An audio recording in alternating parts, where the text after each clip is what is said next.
Bonjour à vous et bienvenue dans cette nouvelle vidéo. Alors si vous êtes nouveau sur la chaîne Refti, ici on parle de la reconversion et de la formation en TI. Donc si ce sont des sujets qui vous intéressent, vous êtes les bienvenus. Alors le sujet d'aujourd'hui va porter sur la recherche d'emploi en 2025-2026 dans le domaine des TI. Alors c'est un sujet qui fait beaucoup mal, hein. Ça fait vraiment mal sur les réseaux professionnels, notamment LinkedIn. Je pense notamment aux jeunes diplômés, donc qui sont en grande difficulté dans l'ère actuelle en ce qui concerne la recherche d'emploi. Il y a beaucoup de choses qui ont changé dans le domaine des TI. Alors depuis le Covid, avec l'avènement de l'intelligence artificielle, il y a vraiment eu beaucoup de mouvements, beaucoup de choses ont basculé, beaucoup de choses ont été bousculées. Donc aujourd'hui, les réalités du marché de l'emploi dans le domaine des TI ne sont plus exactement celles qu'elles étaient avant. Moi, en ce qui me concerne, en 2000, je crois 17 ou 18, lorsque je me reconvertis, j'étais initialement dans le domaine du génie électrique. Donc beaucoup plus spécialisé en fait sur tout ce qui va porter sur les réseaux électriques à haute tension. Quand je décide de me réorienter, on va dire reconvertir en informatique, d'accord, je cherchais initialement un poste de développeur Java.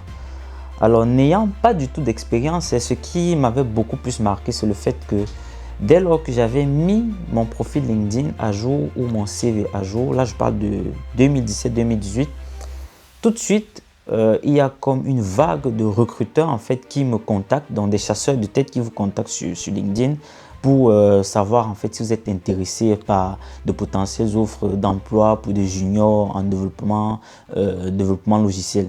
Donc j'étais très surpris de voir à quel point, d'accord, à peine tu entres dans un domaine tout en étant junior, tu peux être autant sollicité, d'accord, avec des rémunérations qui étaient même très intéressantes hein, pour le moment où j'entrais, d'accord. Quand je compare avec le domaine dans lequel j'étais, pour un poste d'entrée, à nombre d'années d'expérience égale, je n'avais pas du tout les mêmes propositions salariales. Donc du coup, c'était très alléchant et que ce soit jeunes diplômés ou bien des profils en reconversion comme moi, c'était quelque chose qui était vraiment très alléchant, c'était très attirant, très intéressant, je vais dire. Le marché était vraiment, le marché se portait bien, si on peut dire ça comme ça. Mais beaucoup de choses ont changé, d'accord. Premièrement, je vais parler de la Covid. Donc ça n'a pas du tout aidé. Alors qu'est-ce qui s'est passé avec la Covid? Comme vous le savez, il y a eu le confinement, l'activité, les réalités du marché ont un peu changé, d'accord.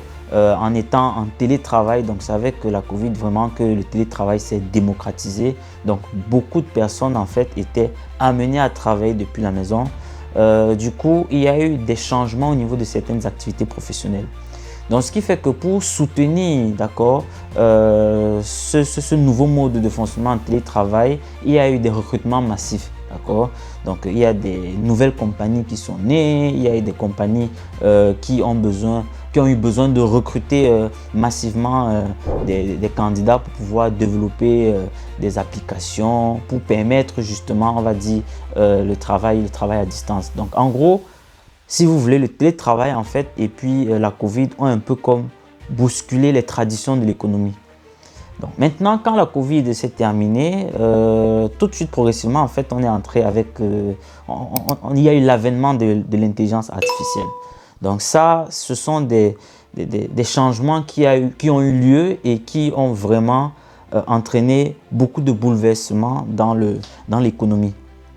Ce qui se passe donc, c'est que une fois que on a le confinement qui se termine avec l'intelligence artificielle qui arrive, sans compter les différents changements qu'on a sur les aspects économiques ou bien politiques, vous voyez que ce soit les guerres, les tensions, tout ça, ça a un effet, un impact sur l'économie qui fait que les entreprises en fait sont très sensibles justement aux réalités économiques ou bien aux décisions des dirigeants. Donc, dépendamment voilà, de ces décisions-là, les entreprises vont ajuster leur carnet de commandes, d'accord, et être beaucoup plus rigoureuses et sélectives justement sur les offres d'emploi qu'elles vont poster, tout simplement parce qu'on fait attention à ses finances, parce que le marché ne se porte pas forcément bien.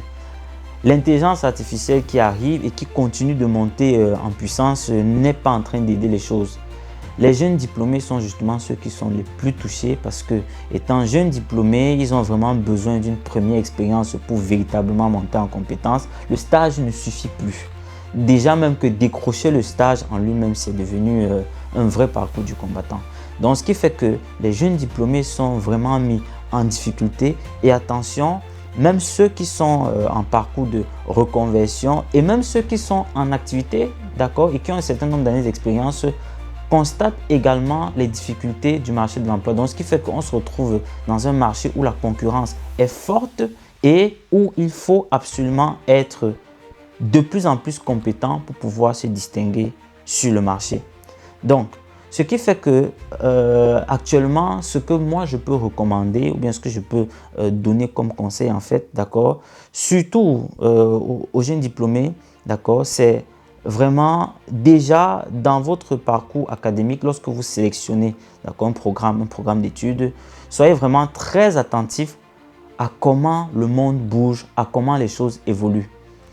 La passion, c'est bien, mais au lieu de faire une activité par dogmatisme, il faut maintenant chercher son programme d'études beaucoup plus par pragmatisme parce que en réalité, d'accord, tout ce qu'on fait, c'est in fine, voilà, lorsqu'on obtient son diplôme, être à mesure de décrocher un emploi, d'accord, et puis d'exercer. Mais quand on finit tout ça et qu'on est en difficulté pour pouvoir trouver un boulot, là, c'est vraiment pénible. Il y a certains pays comme par exemple la France qui proposent des programmes d'alternance. En fait, si vous avez la possibilité, d'accord, de choisir un parcours de formation qui est porteur et qui vous donne la possibilité d'effectuer de l'alternance, n'hésitez pas. Pourquoi? Parce que pendant votre programme d'alternance, alors pour ceux qui ne savent pas, en fait, l'alternance, en fait, c'est études, travail. Donc, il y a une période de temps où vous êtes aux études, d'accord, et puis vous alternez avec une présence en entreprise. Ça va vous permettre d'aller chercher de l'expérience professionnelle que vous allez ajouter sur votre CV, ce qui fait qu'au sorti de l'établissement, vous allez être, au sorti de vos études, pardon, vous aurez quand même une certaine expérience que vous pouvez vendre. Et avec un peu de chance, vous pouvez vous faire recruter par l'entreprise dans laquelle vous avez effectué l'alternance. Donc, ça, c'est le conseil que je peux donner aux jeunes diplômés. Par ailleurs, comme j'ai dit, donc, il faut également rester alerte, d'accord, par rapport à ce qui est en tendance sur le marché du travail. D'accord, soyez pragmatique. Si l'intelligence artificielle aujourd'hui a le vent en poupe, cherchez les meilleures formations possibles qui vont vous permettre d'être pointu dans le domaine de l'intelligence artificielle pour être compétitif.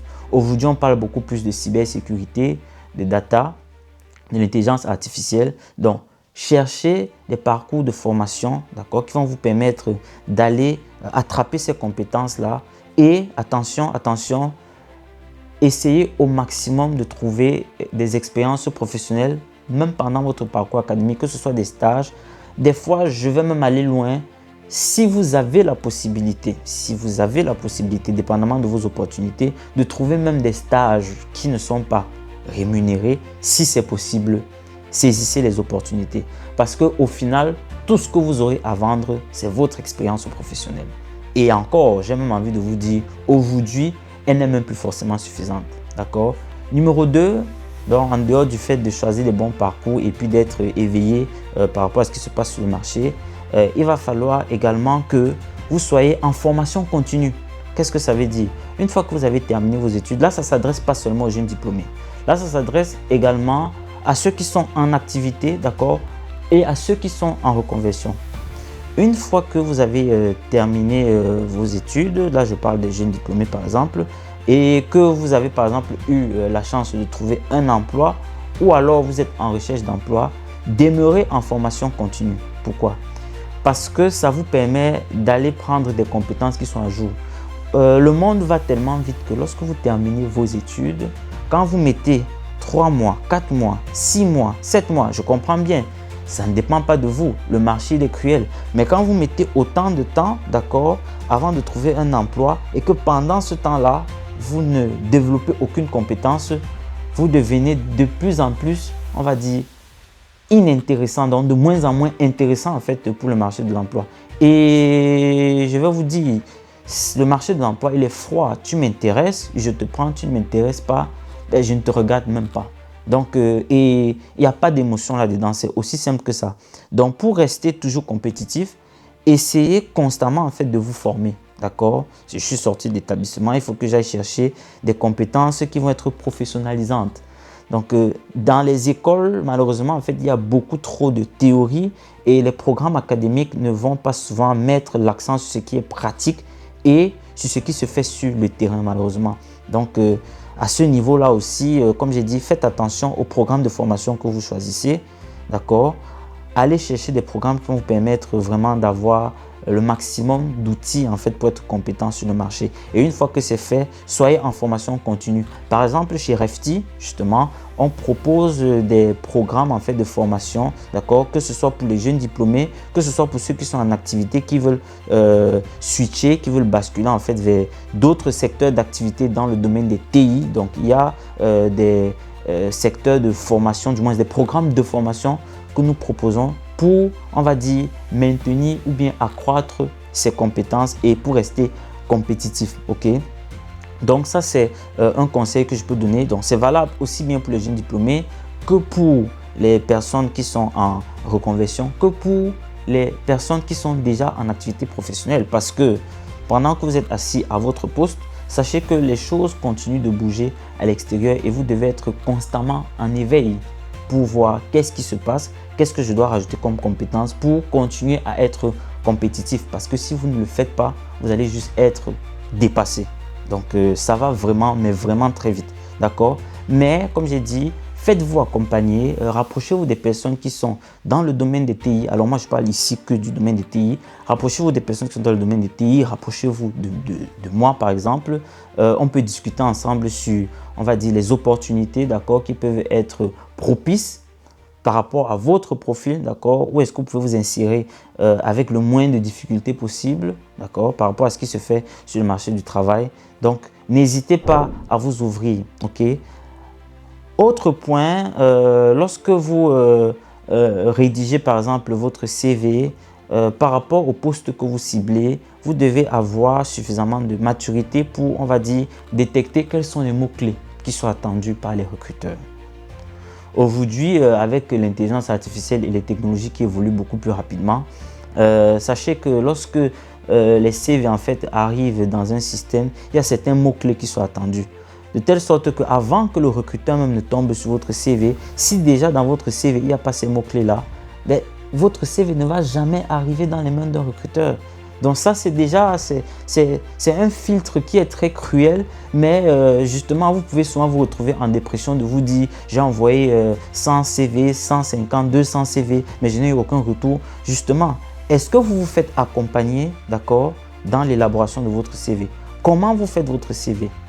Comment vous faites pour vous assurer que vous avez réuni le maximum de conditions et que vous avez un CV qui va être le plus compétitif possible par rapport à ce qu'on attend sur le poste pour lequel vous êtes en train de postuler?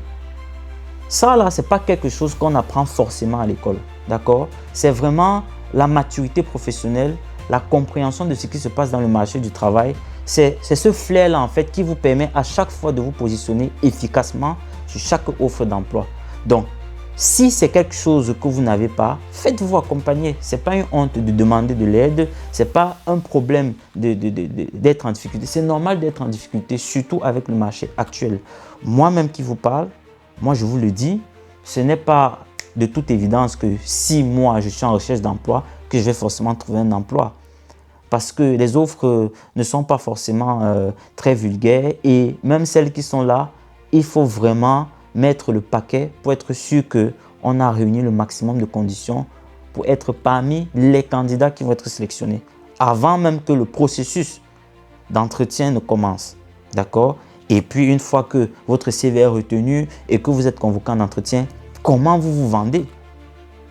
Comment vous dites qui vous êtes? Comment vous allez convaincre le recruteur, d'accord, de vous choisir vous et pas quelqu'un d'autre? Donc ça, ce sont des éléments en fait qu'on n'apprend pas forcément à l'école. Il faut comprendre le marché du travail, il faut comprendre le mindset des employeurs, il faut comprendre le mindset de ceux qui recrutent pour être à mesure, voilà, de se positionner comme le candidat idéal. Et je vous dis, le poste n'a vraiment rien de mystérieux. Le plus difficile, c'est vraiment d'entrer. Une fois que vous êtes à l'intérieur, vous allez voir que ça n'a rien d'extraordinaire. C'est juste que les portes, en fait, il faut les trouver et il faut trouver la clé qui permet d'ouvrir la porte. Et la clé, ce sont les compétences. C'est la formation continue. Donc, n'hésitez pas à investir, d'accord, continuellement sur vous pour être toujours et encore plus compétitif sur le marché de l'emploi. Parce que, je vous le promets, ça va être de plus en plus rude. D'accord? Et avec l'avènement de l'intelligence artificielle, les choses ne vont pas s'améliorer. Les choses vont davantage se corser. D'accord? Il y aura toujours du mouvement. La seule chose qui ne va pas bouger, la seule chose qui va rester constante, c'est le changement. Les choses vont toujours changer, toujours évoluer. D'accord? Donc, j'espère que les conseils ou bien les tips que je viens de vous donner avec voilà, la petite expérience que j'ai vont vous aider. N'hésitez pas voilà, à mettre en commentaire vos avis, vos retours d'expérience par rapport à tout ce que je viens de dire. Et puis voilà, je vous souhaite encore beaucoup de courage, d'accord, dans votre recherche d'emploi. Je sais que ça peut être difficile, mais n'hésitez pas à vous faire aider, n'hésitez pas à vous faire accompagner, ok? Prenez soin de vous et puis on se voit en commentaire.